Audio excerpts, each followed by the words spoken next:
창세기 19장 23절부터 28절까지 천천히 같이 읽으시겠습니다. 시작.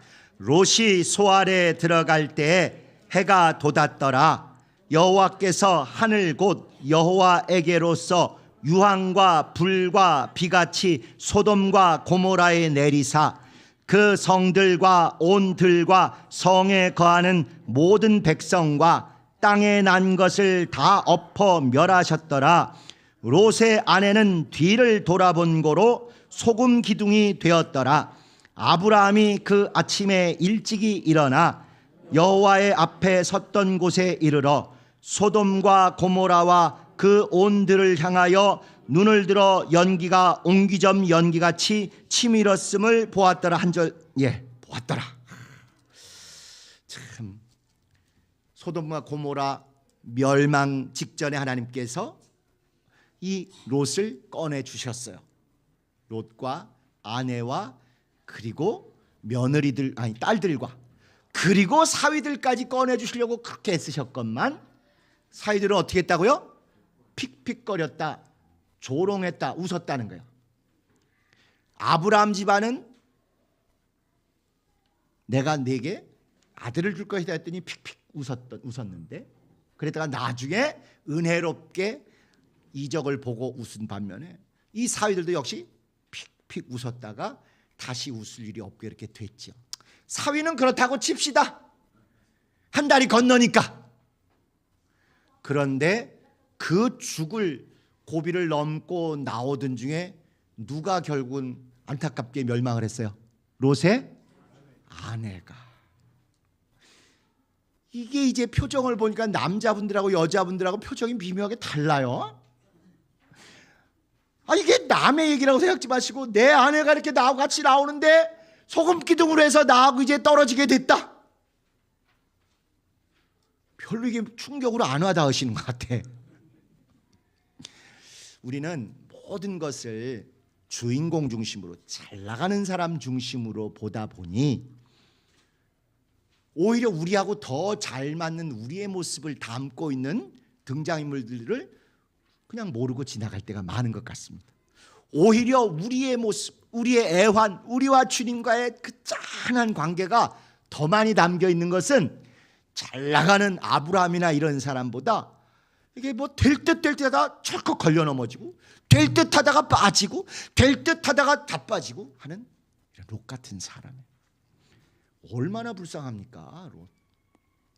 제가 창세기 11장 때 말씀드렸지만 아버지 하란이 그냥 일찍 죽고 엄마가 누군지도 모르게 아마도 거리에서 만난 어떤 여인하고 해서 난 것 같다 이거요. 엄마 이름도 몰라. 엄마 품에 자라지도 못했고 아빠도 금방 요절해가지고 아빠는 금방 죽고 엄마는 금방 또 나가고 자기 혼자만 남아서 결국 큰아버지 아브라함 집에 입양됐던 사람이에요.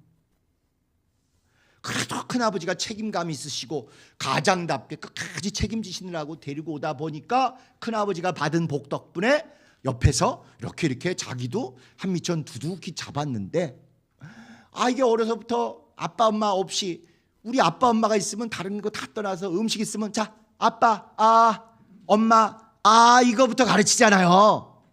근데 이제 그런 걸 아마 제대로 배울 기회가 없었는지 큰아버지 아브라함이 야 네가 먼저 좋은 땅 찜하면 내가 그 반대쪽 땅 찜하마 이렇게 얘기를 했어요. 이때 우리같이 싹이 있고 경우가 밝은 우리들은 어떻게 해요? 아이고 당연히 큰아버지 먼저 선택하시고 남은 걸 제가 해야지요. 요렇게 갔겠죠. 제가 지금 완전히 속은 건가요? 근데 롯은 어떻게 했어요? 기다렸다는 듯이 무슨 찬송을 불렀겠어요? 이때라 하고는 평소에 지가 받았던 올라갈 만한 부동산을 찜한 거예요. 그게 어느 쪽이에요?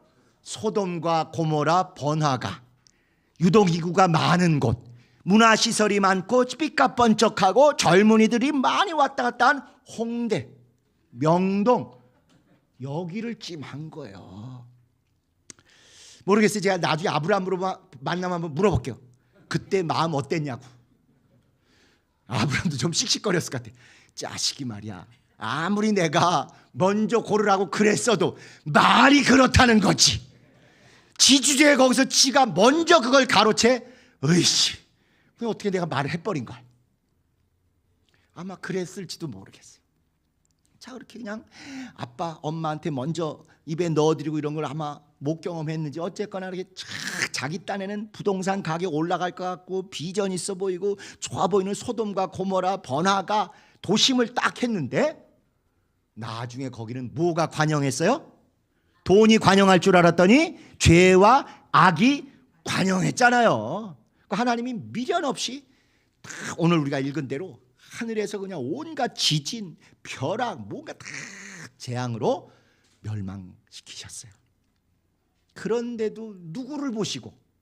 아브라함을 보시고는, 아브라함이 아들처럼 생각하는 조카다 보니 그 아브라함을 보시고 내가 내 친구 아브라함에게 이런 큰 일을 비밀로 할 수는 없으니 너한테만 미리 귀뜸해 주마. 내가 사실은 소돔과 고모라 완전히 들러 엎으러 왔다. 그냥 제 의인이 10명 말씀 10명 하면서 누구를 염두에 둔 거예요? 제 조카 롯이 거기 사는데 걔만 어떻게 좀 빼주시면 안 돼요? 여러분이 평소에 하시던 그 진실한 모습 그대로 누구만 좀 빼주시면, 누구만 좀 별도로 제껴주시면, 그 얘기를 했어요. 그러니까 아브라함의 그 중보기도 덕분에 그래도 이 가정에는 은혜를 베푸신 거죠. 아브라함은 분명히 너에게 후사는 따로 있다.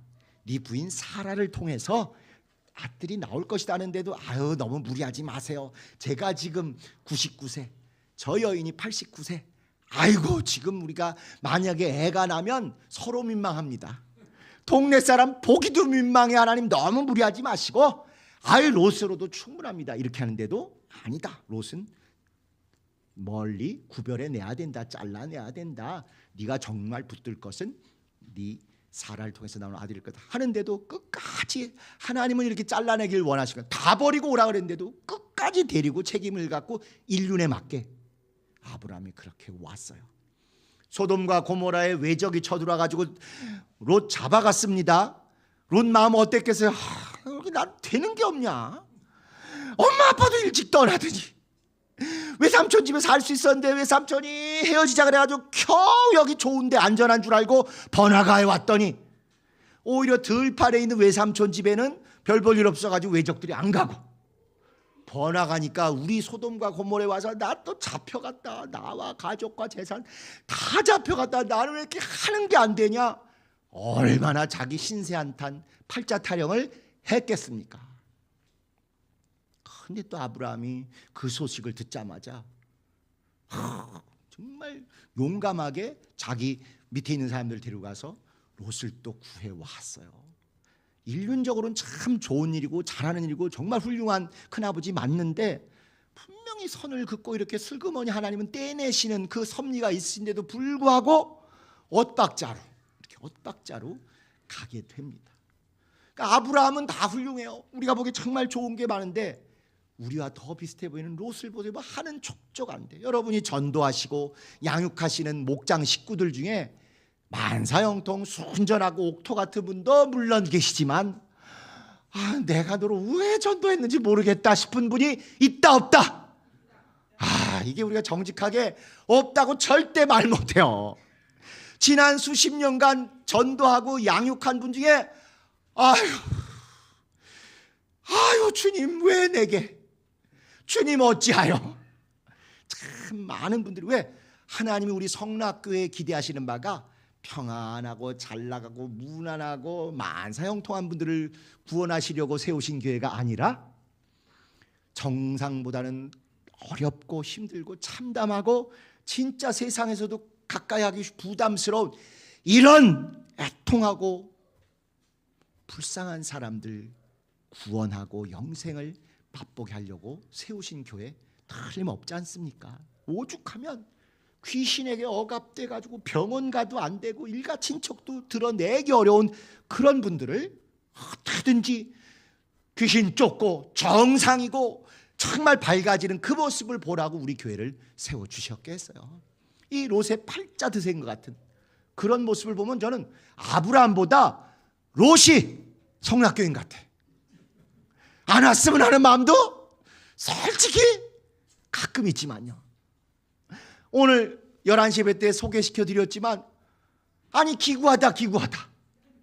전 세계 뉴스의 초점인 러시아 남편, 우크라이나 부인, 게다가 여기 와서 열심히 일하다가 또 다쳐가지고 힘을 못 쓰고 지금 수술하고 막 이렇게 수술 자국이 수십 반을 꼬맨 게 있고, 이제 조만간 비자가 마감돼서 어쩔 수 없이 본국에 돌아가면 바로 거기선 다시 군대 갔다 온 아주 싸울 줄 아는 사람이니까 바로 다시 또 징집해가지고 저 최전선에 보낼 것이고, 그 최전선이 바로 아내의 나라, 처가의 나라, 처가 식구들도 친척들도 있을 거기에 가니, 이런 것들을 볼 때 어떻게 이렇게 세상 뉴스의 중심인 분을 하나님이 우리 교회에 붙이셨나?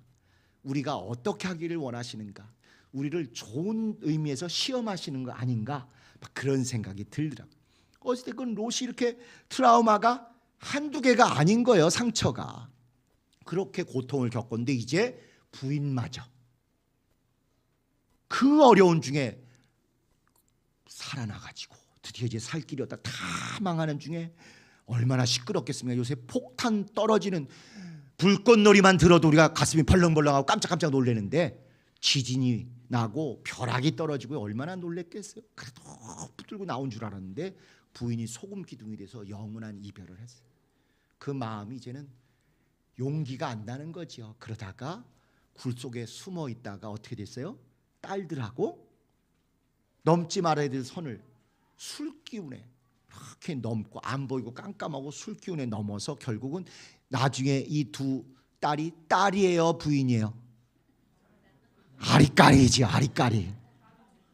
거기서 나온 모압과 암몬은 손주예요, 아들이에요? 손들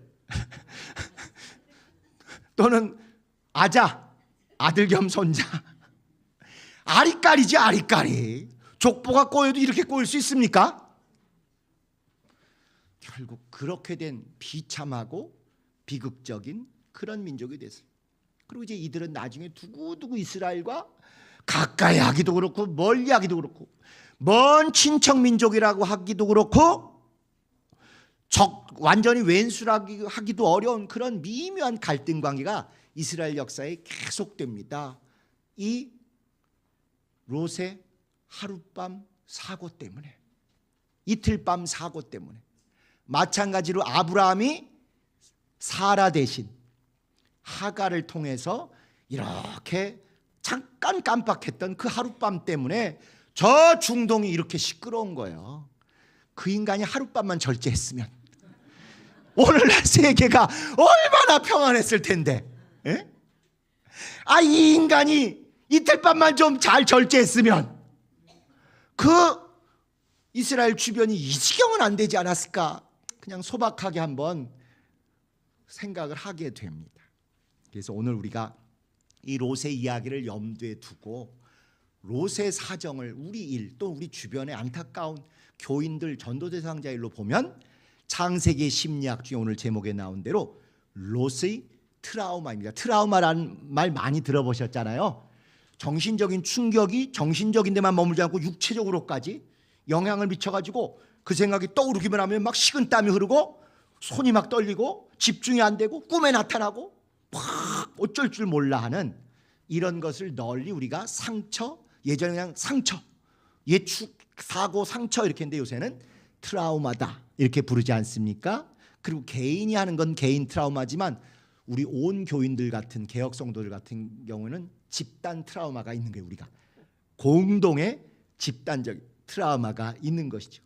미국인들 같으면 그 9.11 테러 그걸 직접 본 사람 또는 일가 친척이 연루된 사람에서 그 트라우마들이 있고, 또 이 중동에 있는 사람들은 나름 또 뭐 사이렌만 울리면 언제 미사일이 떨어질지 모르니까 이런 트라우마가 다 있는 것입니다. 일본은 무슨 트라우마가 있겠어요? 일본은 지진. 참 그래서 오늘은 롯의 트라우마인데 부제가 무너져 내리네. 어떻게 더 버틸 힘이 없는 거예요. 그래가지고 그냥 이렇게 성냥개비 무너지듯 그렇게 무너지는 이야기입니다. 트라우마라는 용어가 전문적인 용어로는 PTSD, Post Traumatic Stress Disorder 그래가지고 외상 후 스트레스 장애, 정신적인 충격과 외상까지 겹친 이거 이후에 스트레스를 받아가지고 마음이 안정되지 않고 불안하고 막 흔들리고 이렇다는 뜻에서 외상 후 스트레스 장애, PTSD. 근데 보통 우리가 트라우마 이렇게 부릅니다.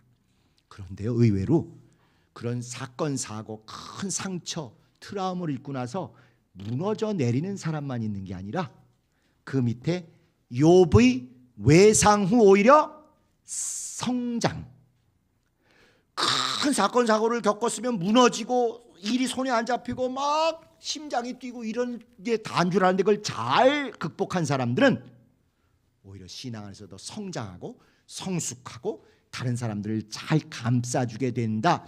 그래서 그걸 PTG라고 부릅니다. Post Traumatic Growth, 성장한다.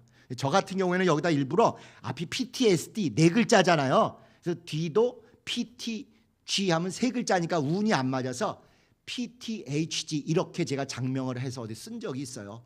Post Traumatic Healing and Growth.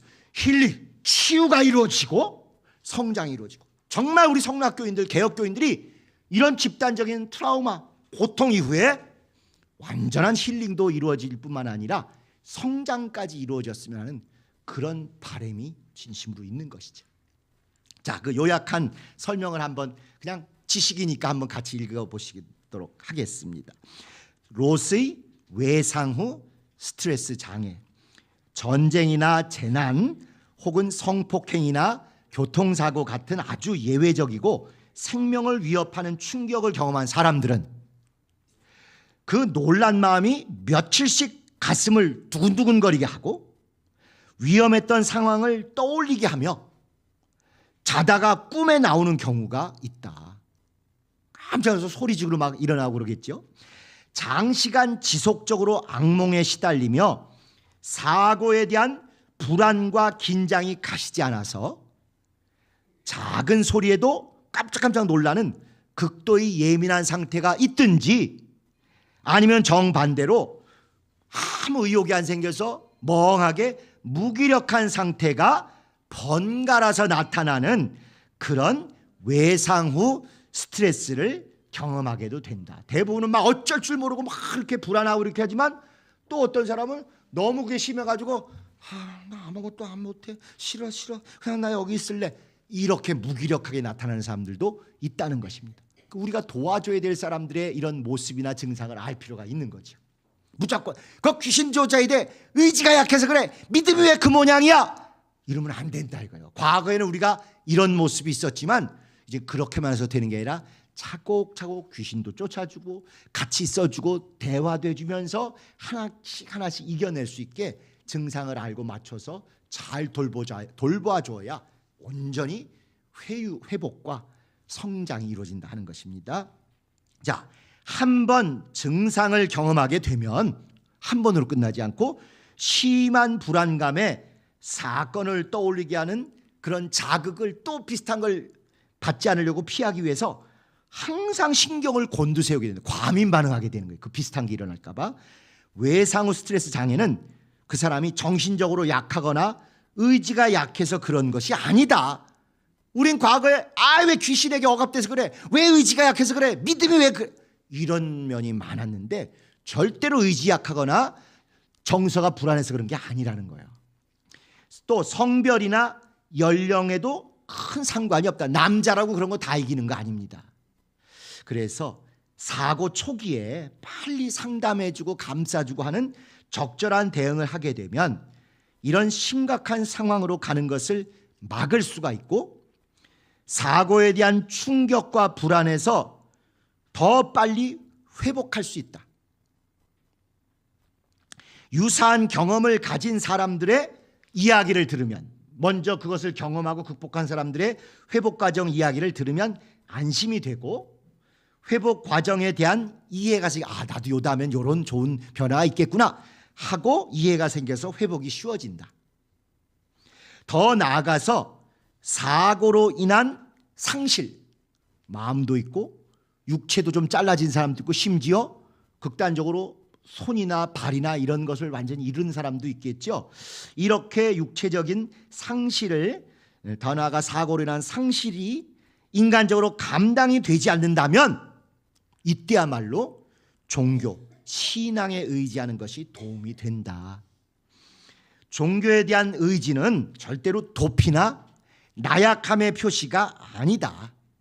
오히려 지금까지 그 사람의 잘못된 사고 구조를 바꾸는 건데, 거기 보시면 세상을 신 없이, 하나님 없이 내 중심으로만 보는 것을 멈추고, 또 내가 할 수 없었던 이 사고, 이것을 할 수 없는 것으로 그대로 받아들이는 것이다.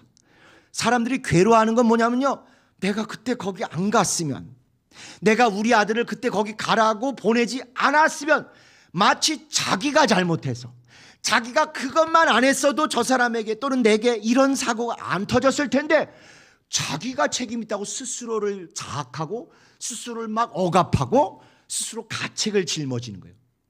아니라는 것입니다. 그건 네가 가책할 일도 아니지만 네가 어떻게 할 수 있는 것도 아니고 네 책임이 아닌데도 자꾸 그런 억압을 스스로 막, 그러니까 애가 잘못되면 부모는 평생 죄인으로 숨도 제대로 못 쉬고 살잖아요. 그게 다 내가 그때 그걸 안 했으면, 그건 마치 내가 주제자 하나님이시라는 착각과 같은 거예요. 내가 그때 거기 안 갔으면, 내가 그때 그 일을 안 했으면 그 일이 안 벌었어. 주제자 하나님 안에서 어쩔 수 없이 벌어진 일이니까 네가 할 수 없는 것에서 너를 가책하거나 너를 옥죄지 말라는 것입니다. 그것도 역시 자기 중심으로 자기가 세상의 주인인 것 같은 착각이고 오만이고 교만이고 불신앙이라는 거예요. 그래서 자기 중심으로 살던 사람이 이런 사건 사고에 반드시 꼭 신을 만나고 하나님을 만나고 우리 주 예수를 만나서 세상을 보던 안목과 자기 중심의 사고가 좀 변해야 된다. 그런 얘기죠. 다시 한번 거기를 보시면 그 밑에서 세 번째 줄인데, 세상을 내 중심으로 보는 것을 멈추고 내가 할 수 없는 것을 할 수 없는 것이라고 있는 그대로 받아들이는 게 좋습니다.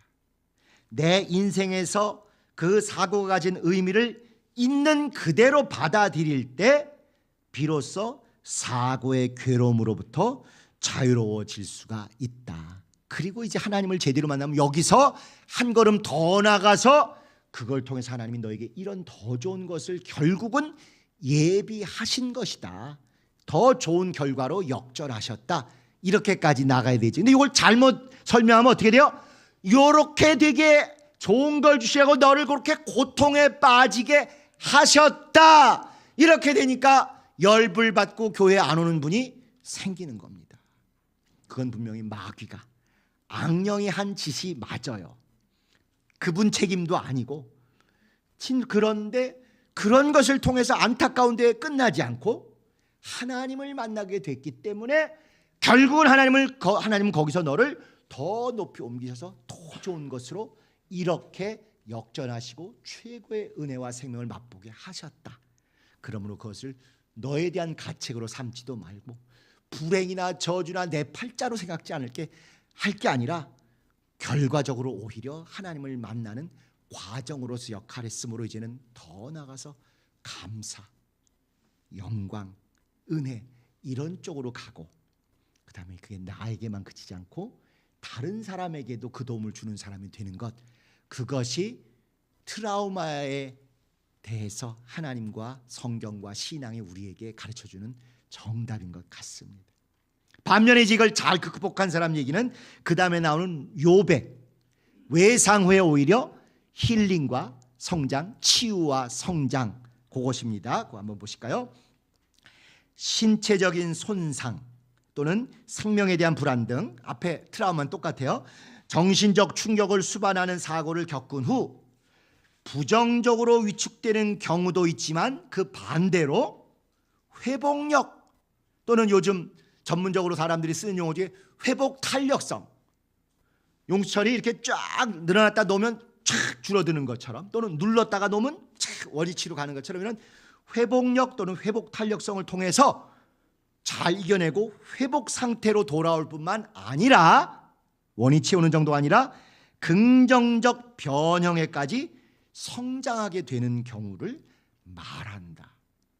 상처와 고통과 아픔을 겪었는데 좌절하거나 거꾸러지지 않고 그냥 옛날과 똑같이 사는 정도가 아니라 더 성숙해지고 더 폭넓은 인간미가 넘치는 사람이 되는 것이 있다는 것입니다. 옛날 여러분 젊어서 부르고 들었던 노래 중에 아픈 만큼 성숙해지고, 그 찬송가 몇 장이에요? 유행가입니다. 아픈 만큼 성숙해지고, 맞습니다. 그 세상 이치로 볼 때에도 바로 이게 외상 후 성장이죠. 그래서 이렇게 오히려 성장하게 되는 경우를 말한다. 그 다음을 보시면, 불가피한 상황을 어쩔 수 없었구나, 그때 조금씩 받아들이고 적응을 해 나가고 거기에 머물지 않고 그것을 넘어서 내면이 긍정적인 변화를 경험하고 인격이나 다른 사람을 대하는 태도와 자세가 성숙하게 되는 것이다. 사고 이전에 오직 자기 중심으로 돈, 지위, 출세, 폼 잡는 거 이런 거 중심으로 자기 욕심에 집착하며 살던 생활에서 그런 걸 겪고 나서 성숙해지고 세상 이치, 이웃의 소중함 이런 것을 알고 나니까 다른 가치 있는 것들로 삶의 우선순위가 바뀌게 되었다. 특히 가족의 중요성. 뭐니 해도 그렇게 아프고 힘들 때 나를 버리지 않고 끝까지 내 옆에서 구박하고 타박하고 온갖 기분 나쁜 얘기를 한다 끝까지 내 붕대를 갈아주고 밥을 떠먹여주고 하는 이런 가족의 소중함, 또 종교의 신앙의 중요성, 이런 것을 더 깊이 이해하게 되는 것과 같은 변화들이 생긴다. 그래서 옛날엔 내가 잘나서 우리 가족 먹여 살렸다, 나 아니었으면 당신 말이야 어떻게 살아, 이런 정말 말도 안 되는 무례한 얘기를 했던 사람이 당신 없었으면 나 그 사고 후에 어떻게 살았을까, 자신이 없네, 너무너무 고마워, 이렇게 정말 아내의 고마움을 알고, 또 자기가 이렇게 넌 말이야 공부를 어떻게 하고 어떻게, 애들 구박했는데 그 아들 딸이 벌써 자라서 자기를 병원에 데리고 가준다든가 같이 산책하며 아빠를 등 두들겨주면서 힘내시도록, 아빠 덕분에 우리가 이렇게 잘 컸다고 이런 얘기를 해주는 순간 그 아빠의 그동안의 자기의 교만, 자기의 그냥 권위주의, 자기의 가부장적인 폭력, 이런 것들이 막 부끄러워지고 눈물이 흐르면서 잘 자라준, 오히려 자기가 못되게 한 거에 비해서 더 잘 자라준 아들, 딸에게 고마워하는 이런 변화들이 생기는 거죠. 그래서 감사하는 마음이 이제 비로소 늘어나고 가까운 사람들이 소중한 줄 알고 그들의 관계가 더욱 깊어지고, 평소에 가치 있게 여기던 것들의 우선순위가 돈, 출세, 직장, 사업, 일, 이게 아니라 그거는 어느 정도 필요한 만큼 하고 가능하면 일찍 들어와서 가족들과 따뜻하게 저녁 식사를 같이 하는, 아내가 끓여주는 된장찌개 하나가 정말 어떤 음식보다 소중하고 내 입에, 내 위장에, 내 건강에 가장 잘 맞는 것임을 알고 고마워하고 이러는 게 늘어나는 성숙이 바로 외상 후 치유 및 성장의 모습이고 우리가 사모하는 바입니다. 그래서 이렇게 우선순위가 달라지고 내적으로 더욱 강인해지고 영적으로 풍요로움을 느끼게 되기도 한다. 말 그대로 비 온 뒤에 땅이 굳어지는 것이다 하는 것입니다. 자, 우리는 롯의 트라우마에만 머무실 겁니까? 아니면 롯보다 더 참담한 일을 겪은 욥의 트라우마 후에 성장까지 나아가야 할까요? 아까 말씀드린 욥 기구하다 그럴 수가 없죠. 부인 그렇게 죽고 사위들 그렇게 다 떠나가고 딸들 관계가 묘해서 그 얼굴을 어떻게 마주 보겠어요? 맨정신에. 그럼 그 다음부터 뭘 계속 버텼겠어요? 어떻게 그 딸들을 보겠습니까? 솔직히 애들 볼 때 잠깐은 귀엽지만 그 애를 안고 있는 딸을 봤을 때 저게 내 딸인가 와이프인가, 제가 내 아들인가 손자인가, 만감이 교차하지 않았겠습니까? 그 다음부터 집에 들어가겠어요? 바깥으로 돌지. 한국 남자 같으면 뻔해요. 안 들어오고 노인정, 또 탑골공원, 정말 문화센터 이런 데로. 그러다 요새는 어디 주로 가신다고요? 인천공항.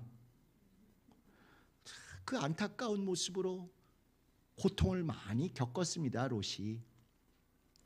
그러나 생각해보면 자기 입으로 내 딸들 줄 테니까 그 딸들로 만족하고 이 나를 구하러 온 천사를 건드리지 말라, 나름 신앙적으로 잘해보려고 좋은 뜻으로 한 거잖아요. 하나님의 천사들 막 동성애적으로 몹쓸 짓 하려고 하니까 하지 마라, 차라리 남자를 알지 못한 처녀 내 딸들이 있으니까 얘들을 관계하라.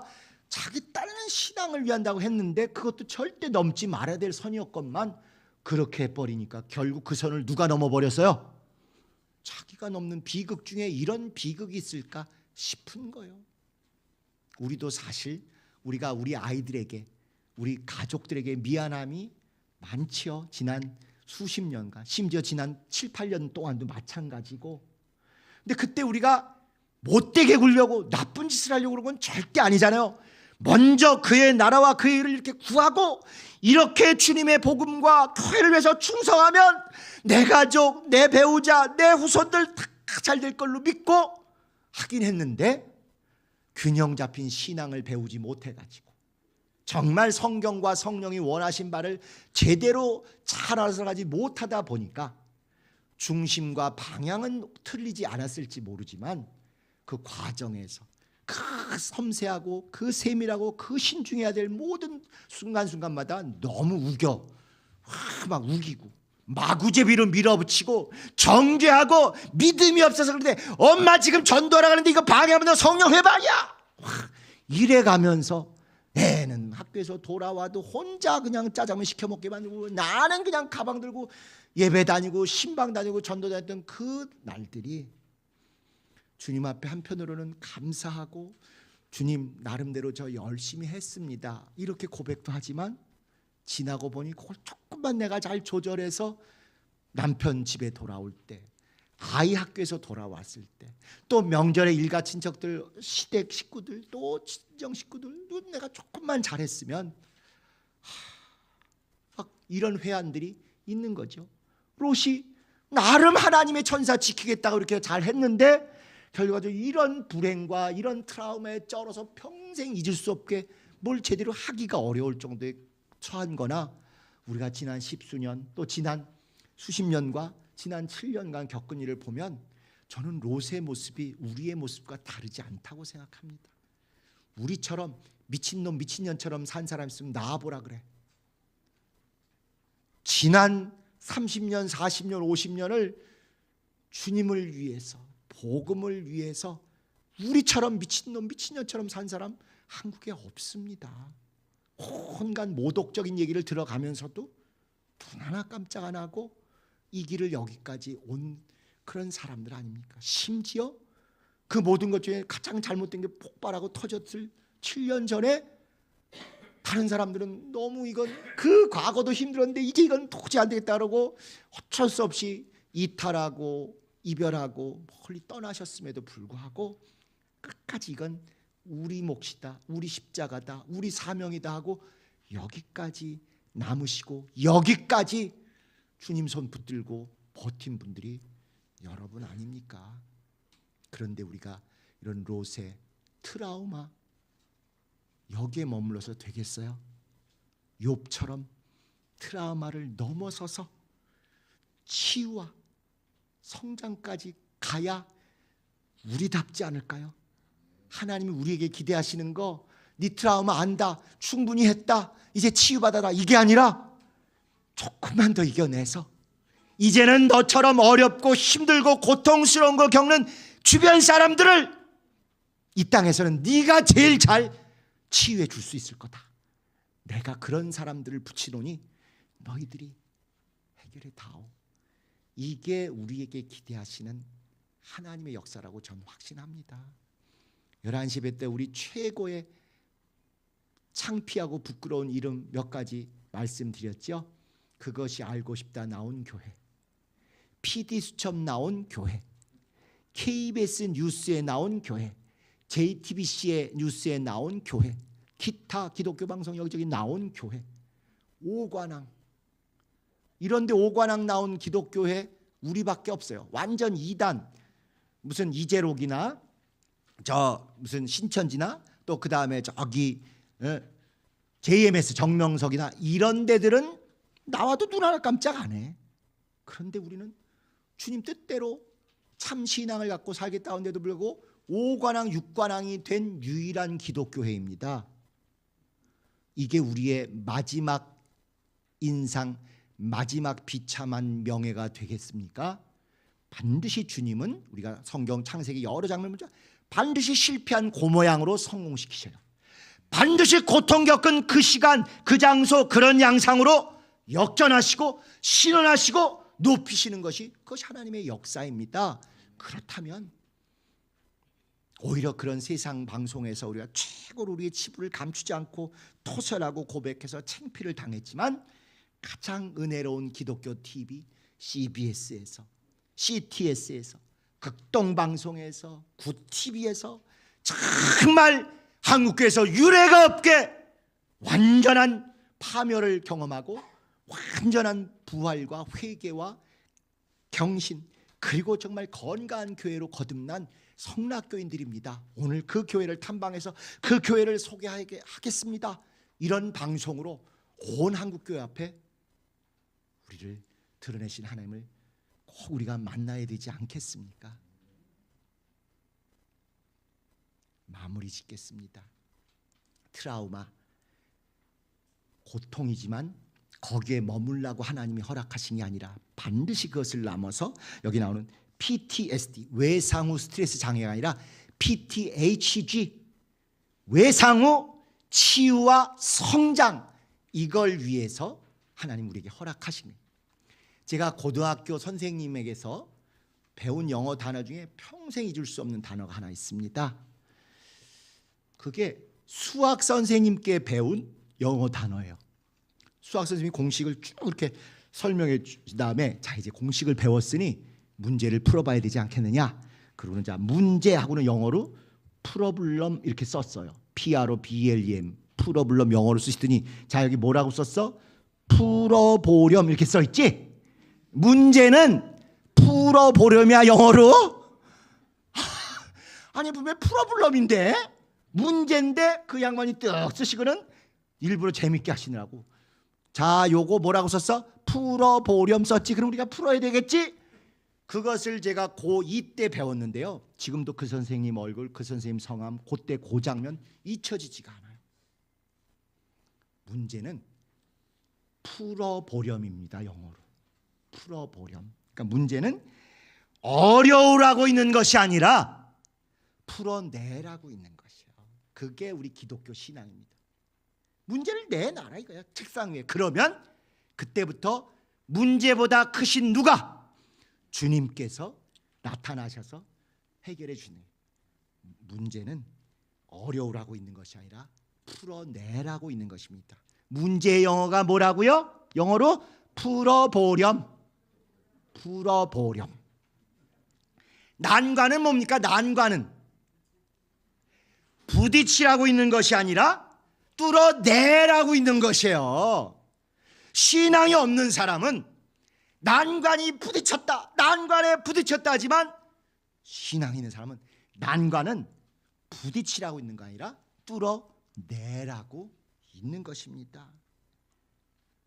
장벽은 뭐겠어요? 장벽은 가로막히라고 있는 것이 아니라 넘어가라고 있는 거예요. 넘어가라고 벌써 딱 신앙이 역사하시죠. 심령에서 장벽은 가로막히라고 있는 게 아니라 넘어가라고 있는 것입니다. 한계는 갇히라고 있는 것이 아니라 이겨내라고 있는 것이요.